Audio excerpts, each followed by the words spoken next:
와. I ꯍꯧꯖꯤꯛ ꯌꯥꯝꯅ ꯀꯦꯔꯤꯁꯤꯗꯤ ꯀꯩꯅꯣ ꯇꯧꯔꯝꯕꯩꯅꯦ ꯑꯩꯗꯣ Maybelline ꯃꯦꯀꯞꯀꯤ ꯁꯣꯔꯠꯁ ꯚꯤꯗꯤꯑꯣ ꯑꯃ ꯅꯝꯃꯝꯕꯅꯦꯕꯀꯣ ꯑꯗꯨꯒꯤꯅꯦ ꯑꯗꯣ ꯃꯦꯀꯞꯇꯤ ꯁꯥꯏꯅ ꯑꯗꯨꯝ ꯑꯣꯏꯖꯔꯁꯨꯅꯦ ꯑꯩꯁꯦ ꯉꯁꯤ ꯂꯤꯛꯂꯥꯗ ꯆꯠꯇꯣꯏꯅꯦꯕ ꯂꯤꯛꯂꯥꯗ ꯄ꯭ꯔꯣꯃꯣ ꯔꯤꯜꯁ ꯍꯥꯏꯇꯥꯔꯦ ꯔꯤꯜꯁ ꯚꯤꯗꯤꯑꯣ ꯑꯃ ꯅꯝꯃꯨꯗꯣꯏꯅꯦꯕ ꯑꯗꯨꯗꯨꯒꯤ ꯂꯣꯏꯁꯟꯈꯤꯒꯦ ꯁꯤꯒꯤ ꯐꯨꯔꯤꯠꯁꯤꯗꯩ ꯆꯠꯂꯣꯏ ꯑꯇꯣꯞꯄ ꯁꯦꯠꯈꯤꯅꯤ ꯐꯖꯅ ꯂꯣꯏꯁꯜꯂꯛꯈꯤꯒꯦ ꯑꯗꯨꯗꯨꯒ ꯆꯠꯇꯣꯏꯅꯦ ꯑꯩꯅꯦ ꯔꯣꯍꯤꯠꯅꯦ ꯅꯦꯜꯁꯟꯅꯦ ꯃꯥꯏꯀꯦꯜꯁꯨ ꯍꯧꯕꯅꯦ ꯑꯩꯅ ꯀꯤꯃꯦꯔꯤꯁꯨ ꯃꯥꯏꯀꯦꯜ ꯑꯅꯤꯃꯛꯁꯨ ꯀꯧꯕꯅꯦ ꯑꯗꯣ ꯀꯤꯃꯦꯔꯤꯗꯤ ꯂꯥꯛꯑꯔꯣꯏꯒꯦ ꯃꯃꯥꯏ ꯄꯣꯝꯃꯦ ꯑꯦꯟꯇ꯭ꯌꯨ ꯇꯧꯔꯦ ꯍꯥꯏꯌꯦ ꯑꯗꯨꯗꯨꯅ ꯃꯥꯗꯤ ꯌꯥꯎꯔꯔꯣꯏ ꯑꯩꯈꯣꯏ 3-5 ꯄꯨꯜꯂꯨꯔꯒ ꯚꯤꯗꯤꯑꯣ ꯅꯝꯃꯨꯗꯣꯏꯅꯦ ꯑꯗꯣ ꯑꯗꯨꯝ ꯎꯠꯂꯛꯀꯦ ꯑꯗꯣ ꯑꯩꯁꯦ ꯂꯣꯏꯁꯟꯈꯤꯒꯦ ꯐꯖꯅ ꯂꯣꯏꯁꯟꯕ ꯑꯩꯁꯦ ꯃꯥꯏ ꯈꯛꯇꯪꯅꯦꯕ ꯍꯧꯖꯤꯛ ꯑꯩꯅ ꯂꯣꯏꯁꯜꯂꯤꯁꯦ ꯃꯈꯥꯁꯤꯗꯤ ꯑꯩ ꯁꯣꯔꯠꯁ ꯅꯝꯕꯒꯤ ꯈꯤꯇꯪꯈꯛ ꯃꯊꯛꯇꯪ ꯂꯣꯏꯁꯟꯕꯅꯦꯕꯀꯣ ꯑꯩ ꯄꯨꯔꯥ ꯂꯣꯏꯁꯜꯂꯛꯈꯤꯒꯦ ꯌꯥꯝꯅꯒ ꯗ꯭ꯔꯦꯁ ꯐꯖꯕꯒ ꯁꯦꯠꯂꯒꯗꯤ ꯆꯠꯂꯣꯏ ꯑꯩꯈꯣꯏ ꯀꯩꯒꯤꯅꯣꯗꯤ ꯚꯤꯗꯤꯑꯣꯗꯣ ꯌꯥꯝ ꯏꯆꯝ ꯆꯝꯕ ꯃꯑꯣꯡ ꯑꯃꯗ ꯅꯝꯗꯣꯏꯅꯦꯕ ꯑꯗꯨꯅꯅꯤ ꯑꯗꯨ ꯂꯣꯏꯁꯜꯂꯨꯈꯤꯒꯦ ꯇꯤ ꯁꯥꯔꯠꯁꯤꯃ ꯂꯤꯠꯂꯦ ꯖꯤꯟꯁꯤꯃ ꯁꯦꯟꯗꯜ ꯑꯃ ꯇꯣꯡꯉꯦ ꯑꯗꯨꯃꯥꯏꯅ ꯌꯥꯝ ꯆꯝꯅ ꯂꯣꯏꯁꯜꯂꯦꯕ ꯀꯩꯒꯤꯅꯣꯗꯤ ꯑꯩꯈꯣꯏ ꯉꯁꯤ ꯅꯝꯗꯣꯏ ꯚꯤꯗꯤꯑꯣꯗꯣ ꯏꯆꯝ ꯆꯝꯕ ꯚꯤꯗꯤꯑꯣꯅꯦꯕ ꯍꯥꯏꯗꯤ ꯀꯃꯥꯏꯅ ꯍꯥꯏꯗꯣꯏꯅꯣꯅꯦ ꯍꯣꯔꯦꯟ ꯑꯗꯨꯝ ꯌꯦꯡꯉ ꯈꯪꯒꯅꯤ ꯑꯗꯨꯗꯨꯅ ꯌꯥꯝꯅ ꯀꯦꯁꯟꯅꯤꯡꯗ꯭ꯔꯦꯕꯀꯣ ꯌꯥꯝꯅꯒ ꯗ꯭ꯔꯦꯁꯀ ꯐꯖꯔꯒ ꯆꯠꯄꯗꯣ ꯆꯠꯅꯤꯡꯗ꯭ꯔꯦ ꯑꯗꯨꯝ ꯆꯨꯝꯅꯒꯤ ꯏꯆꯝ ꯆꯝꯕ ꯚꯤꯗꯤꯑꯣ ꯑꯃ ꯅꯝꯗꯣꯏꯅꯦꯕ ꯐꯅꯤ ꯚꯤꯗꯤꯑꯣꯒꯤ ꯇꯥꯏꯞꯇ ꯍꯥꯏꯕ ꯑꯗꯨꯗꯨꯅꯅꯦ ꯑꯗꯣ ꯂꯤꯞ ꯒ꯭ꯂꯣꯁ ꯈꯤꯇꯪ ꯍꯥꯞꯈꯤꯒꯦ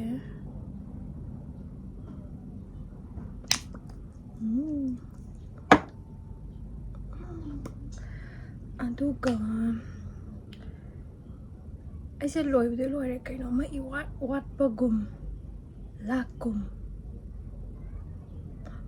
Oh yes, perfume ꯍꯥꯏꯔꯒ perfume ꯑꯃ ꯎꯠꯇꯧꯕ ꯂꯩ ꯑꯩꯅ ꯃꯌꯥꯝꯗ ꯑꯩꯈꯣꯏꯅ perfume ꯆꯥꯏꯕ ꯃꯇꯝꯗꯁꯨ ꯑꯗꯨꯝ ꯑꯩꯈꯣꯏ ꯏꯁꯥꯒꯤ ꯃꯤꯁꯦ ꯃꯈꯜ personality ꯃꯈꯜ ꯂꯩꯇ꯭ꯔꯦ ꯑꯗꯨꯒ ꯑꯗꯨꯝ ꯆꯥꯟꯅꯕ ꯍꯥꯏꯗꯤ ꯃꯅꯝꯁꯤꯁꯨ ꯁꯦꯟꯁꯤꯁꯨ ꯇꯣꯉꯥꯟꯅ ꯃꯤꯒꯤ ꯑꯄꯥꯝꯕ ꯂꯩꯗꯅꯀꯣ ꯑꯗꯣ ꯑꯗꯨꯃꯥꯏꯅ ꯂꯩꯕꯗꯨꯗ ꯑꯩꯈꯣꯏꯒꯤ perfume ꯃꯅꯝꯁꯤꯡꯁꯦ ꯑꯩꯈꯣꯏꯒꯤ ꯃꯥꯔꯀꯦꯠꯇ ꯐꯪꯕꯁꯦ ꯑꯗꯨꯝ ꯍꯥꯏꯐꯦꯠ ꯃꯥꯟꯅꯕꯁꯨ ꯃꯌꯥꯝ ꯂꯩꯕꯅꯦꯕ ꯑꯗꯨ ꯅꯠꯇꯕꯤꯗ ꯈꯤꯇꯪ ꯌꯨꯅꯤꯛ ꯑꯣꯏꯕ ꯈꯤꯇꯪ ꯇꯣꯉꯥꯟꯕ ꯃꯤ ꯑꯃꯒ ꯍꯦꯛꯇ ꯄꯪꯃꯥꯟ ꯃꯥꯟꯅꯗꯕ ꯃꯅꯝ ꯑꯣꯏꯅ ꯆꯥꯏꯅꯤꯡꯉꯤꯗꯅꯀꯣ perfume ꯃꯅꯝ khitang mayamga tongalaga khara hena nungsibaje migi compliments yam phangdrane nangidama kai perfume no manam nungsiye du yam leidanako ando market ta su yam ke haini yamna commonly phangba manam nattaba haidi khitang unique oiraga manam nungsiba duga budget friendly su oiba perfume amakhak mayam da ina ngasi share tawjarake adudi aingonda laiba sigi Neud haiba brand sigi perfume si oidoine Montpellier blue luxury perfume sigi perfume sine sigi se khoi gi he yeng matam da su dum yam expensive look am oibane targa su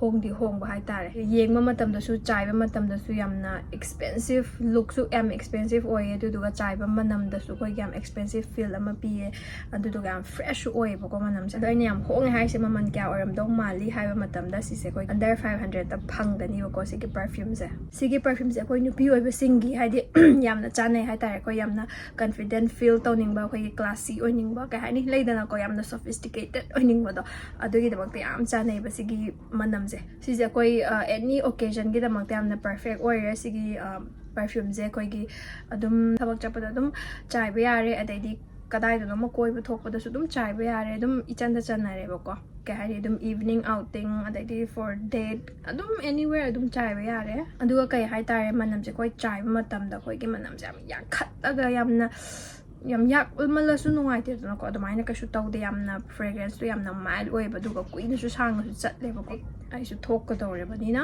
hoji kitang traction ge tang da khara chairani naksam da khara chairani duna yare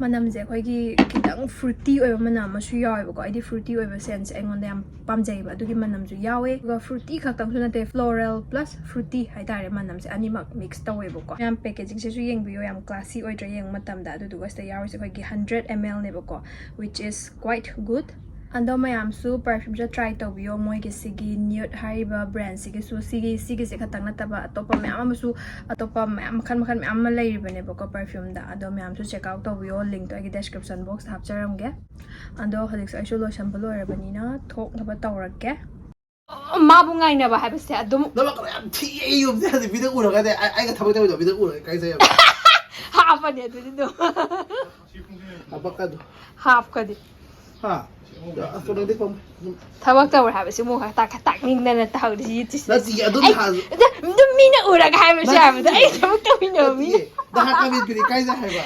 ꯌꯥꯔꯦ ꯅꯪ ꯑꯃꯅ ꯈꯟꯖꯟꯈꯤꯕꯗꯣ ꯎꯗ꯭ꯔꯦ ꯅꯪꯗꯤ ꯃꯈꯥꯒꯤ ꯐꯖꯕ ꯂꯣꯏ ꯌꯥꯝ ꯀꯥꯗꯦ ꯁꯦꯁꯦ ꯅꯦꯜꯁꯟꯁꯨ ꯎꯗꯕ ꯀꯨꯏꯔꯦ ꯅꯦꯜꯁꯟꯁꯨ ꯑꯃꯨꯛ ꯊꯣꯛꯄꯤꯔꯛꯑꯣꯁꯦ ꯅꯦꯜꯁꯟꯁꯦ ꯃꯁꯤꯡꯁꯨ ꯆꯥꯏ ꯚꯤꯗꯤꯑꯣꯗ ꯌꯥꯝ ꯃꯨꯋꯦꯅ ꯃꯌꯥꯝꯅ ꯃꯨꯋꯦ ꯍꯥꯏ ꯑꯝꯇ ꯃꯨꯕ꯭ꯔꯥ ꯌꯦꯡꯒꯦ ꯂꯥꯛꯑꯣ ꯂꯦꯞꯄꯣ ꯂꯥꯛꯑꯣ ꯃꯤ ꯅꯦꯜꯁꯟ ꯀꯣꯔꯤꯌꯥꯗ ꯆꯠꯂꯨꯕꯗꯩ ꯃꯨꯔꯛꯏꯅꯦ ꯃꯤ ꯀꯣꯔꯤꯌꯥꯗ 무르이니 ꯀꯣꯔꯤꯌꯥꯒꯤ ꯑꯌꯤꯡ ꯑꯁꯥꯗꯨꯒ ꯃꯥꯒ ꯆꯥꯟꯅꯗꯕꯒꯤ ꯑꯩꯒꯤ ꯃꯤꯠꯀꯤ ꯁꯥꯏꯅꯤꯡꯁꯦ ꯑꯩꯗꯤ ꯃꯤꯠꯇ ꯑꯥꯏꯁꯦꯗꯣ ꯇꯩꯕꯁꯨ ꯁꯥꯏꯅ ꯑꯂꯪꯕꯤ ꯈꯤꯇꯪ ꯀꯥꯕꯁꯨ ꯇꯩꯕ ꯄꯥꯝꯖꯩ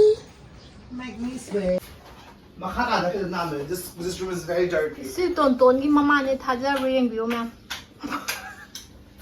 ꯑꯁꯤꯅ ꯇꯣꯟꯇꯣꯟꯒꯤ ꯃꯥꯗꯔ ꯑꯦꯟ ꯐꯥꯗꯔ ꯇꯣ ꯃꯣꯏ ꯇꯣꯟꯇꯣꯟꯁꯤ ꯃꯕꯥꯅꯤꯒꯤ ꯃꯆꯥ ꯅꯠꯇꯦ ꯈꯨꯜꯂꯛꯄꯅꯦ ꯈꯨꯜꯂꯛꯄ ꯄꯨꯅ ꯑꯝꯇ ꯃꯥꯏ ꯀꯥꯗ ꯏꯐꯨꯗꯤ ꯈꯔ ꯊꯥꯡꯍꯧꯕꯅꯦ ꯑꯗꯨ ꯁꯤꯒꯨꯝꯕ ꯐꯣꯇꯣ ꯑꯃ ꯇꯩꯊꯣꯛꯑ ꯄꯨꯔꯛꯑꯣ ꯑꯗꯨ ꯃꯌꯥꯝ ꯀꯦꯃꯦꯔꯥ ꯀꯩ ꯍꯥꯏꯇꯥꯔꯦ ꯀꯦꯃꯦꯔꯥꯒꯤ ꯃꯄꯣꯠ ꯃꯆꯩ ꯑꯃꯁꯨꯡ ꯀꯦꯃꯦꯔꯥ ꯋꯥꯏꯅꯤꯡꯕ ꯂꯩꯔꯁꯨ ꯁꯂꯥꯏ ꯃꯜꯇꯤꯃꯦꯗꯤꯌꯥ ꯊꯥꯡꯃꯩꯕꯟꯗ ꯀꯟꯇꯦꯛ ꯇꯧꯕꯤꯔꯛꯄ ꯌꯥꯒꯅꯤ ꯑꯗꯒꯤ ꯁꯤ ꯀꯩꯅꯣ ꯁꯤꯁꯨ ꯌꯥꯔꯤꯕꯣ ꯑꯦꯟ ꯁꯤꯁꯤꯅ ꯑꯩꯈꯣꯏꯒꯤ flash light batteries chargers and everything ꯍꯣꯏ and ꯑꯁꯤꯗꯁꯨ camera ꯑꯁ ꯑꯩ ꯃꯈꯥꯗ ꯊꯦꯛꯀꯦ ꯇꯧꯕꯅꯦ ꯁꯤꯒꯤ camera ꯐꯨꯠ ꯊꯥꯡꯒꯠꯂꯝꯒꯅꯤ ꯁꯤꯅ ꯀꯅꯥ ꯑꯗꯨꯝ ꯌꯦꯡꯕꯤꯔꯣ ꯌꯦꯜꯂꯣ ꯁꯦꯠꯄꯤꯁꯤ ꯐꯖꯕ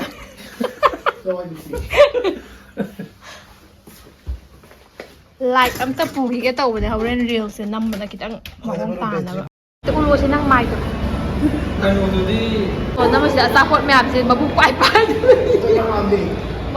ꯄꯥꯏꯗꯅ ꯑꯆꯥꯄꯣꯠ ꯃꯌꯥꯝꯁꯦ ꯌꯦꯡꯉꯤꯕꯀꯣ ꯃꯣꯏꯒꯤ ꯀꯩ ꯍꯥꯏꯇꯥꯔꯦ ꯁꯤ ꯑꯅꯧꯕ ꯑꯆꯥꯄꯣꯠ ꯃꯌꯥꯝ ꯍꯥꯞꯄꯦꯗꯅ ꯑꯗꯨꯒꯤ ꯔꯤꯜꯁꯅꯦꯕ ꯑꯩꯈꯣꯏꯁꯦ ꯅꯝꯗꯣꯏꯁꯦ Fish roll, only ₹20 so ꯍꯣꯡꯕ. Banana muffins was around ₹30 on this. This is kind of yummy. This is how to buy. ꯁꯤ ꯍꯥꯎꯇꯣ ꯃꯥꯜꯂꯤꯀꯣ.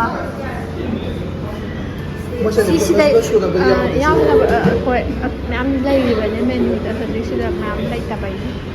ꯑꯗꯣ ꯁꯤꯗ ꯀꯦꯛꯀꯨꯝꯕ, ꯄꯦꯁꯇ꯭ꯔꯤ, ꯆꯣꯀ꯭ꯂꯦꯠ ꯕꯣꯜ, 이탈리안 cassata, ꯀꯩꯀꯩꯅꯣ ꯃꯌꯥꯝ ꯂꯩꯔꯦ.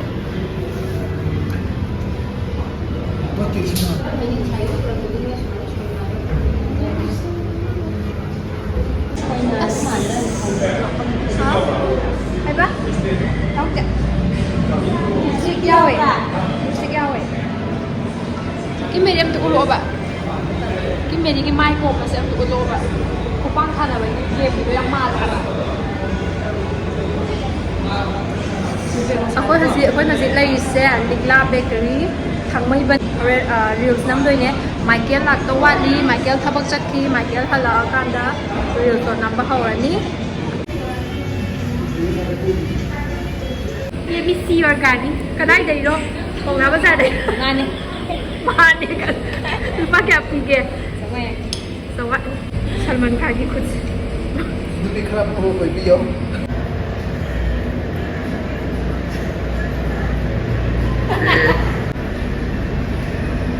저기가 좋은데디.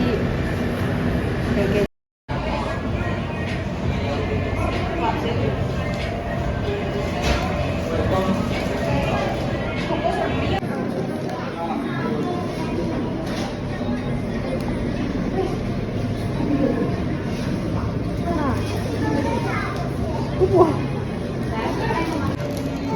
Makanya apa tadi Yoni ke mana kok sehingga pada lupa banget sih itu lagi Yoni Madam ini mana tahu juga masih acting tahu dah ya kok Makanya kowe iki boxer nupa sabi. Maya gini tuh lupini kok. Lupini. Yan din.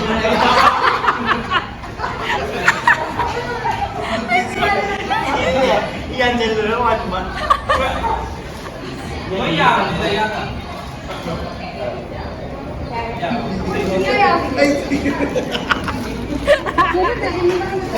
Hindi ako.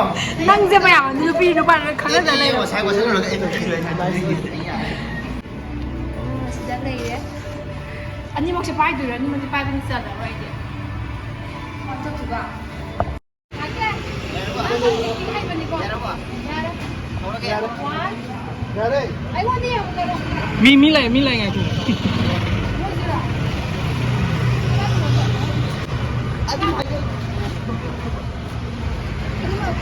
Yan ba?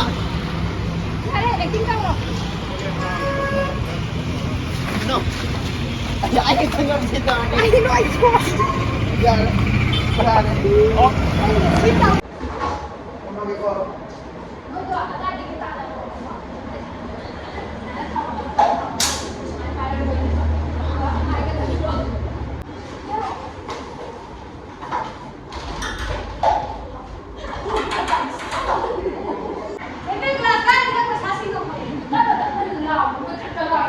Tama. Parang salita gitu to.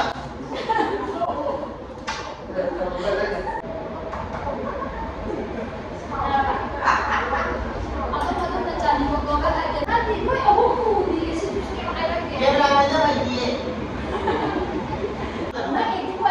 Ya lagi mana tuh kilo biasa. Kan kalau bisa ada.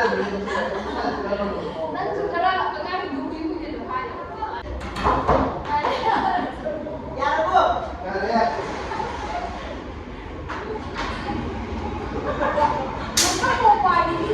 Bapak ini berarti aku di laut aja kan.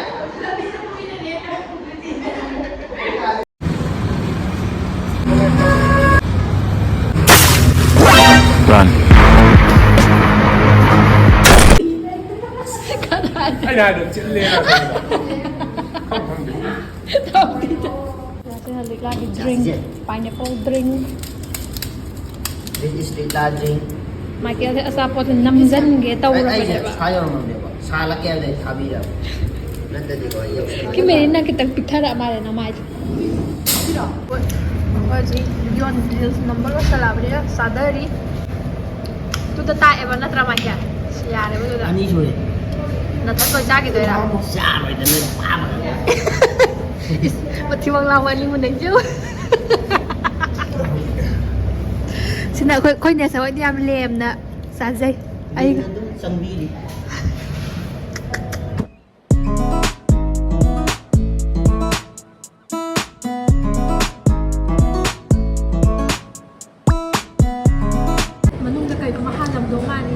Damn! Chung. Oh my god! Oh my god! Cái nó ít cái mài thì vậy. Mày- Không bộ làm đó là xếp rồi bộ làm đó không được. Cái trắng không tập tập. Cheese lah. Iya. Custard kita tak mahal mahal. Cameraman, nhái năm đời. Thank you very much. Sao rồi đâu? Mà tao thì tiêm lại men với mắm gì của. Kaya. Sao đây? Mau đâu. Mày cái gì ba? Sigo mà dè. À. Nim ký đấy rồi. Niềm Nim ký please guys. nẹp kim nam nè. Đây đã say rồi. Có điều nim ký please guys. Nang gì cái yang serious tadi hang jara ko đó chứ kiểu. Ai ngon ta. Chế pe chi thế. Niềm kỳ hay cái nó. Ya pam giờ ba. Nó yum han mà tama yan. Wow. Except my full end up.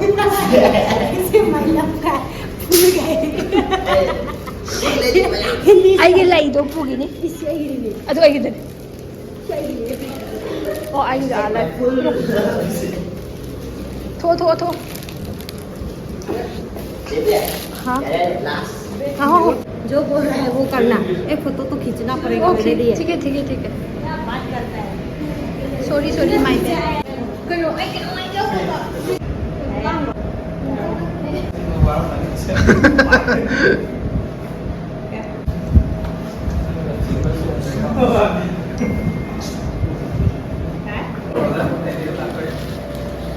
उधर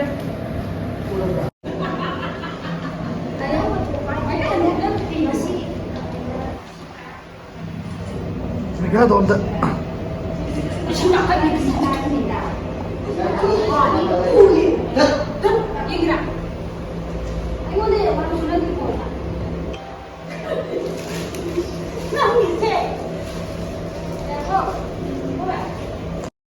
sina dum gi se saro se karam hana chage ge ikai ri ra giờ màn béo mà Woke up at 11 o'clock, I ain't got no job, what the hell should I do today? This feel like some I don't give a fuck, oh my god, shut the fuck up, I ain't hearing what you gotta say.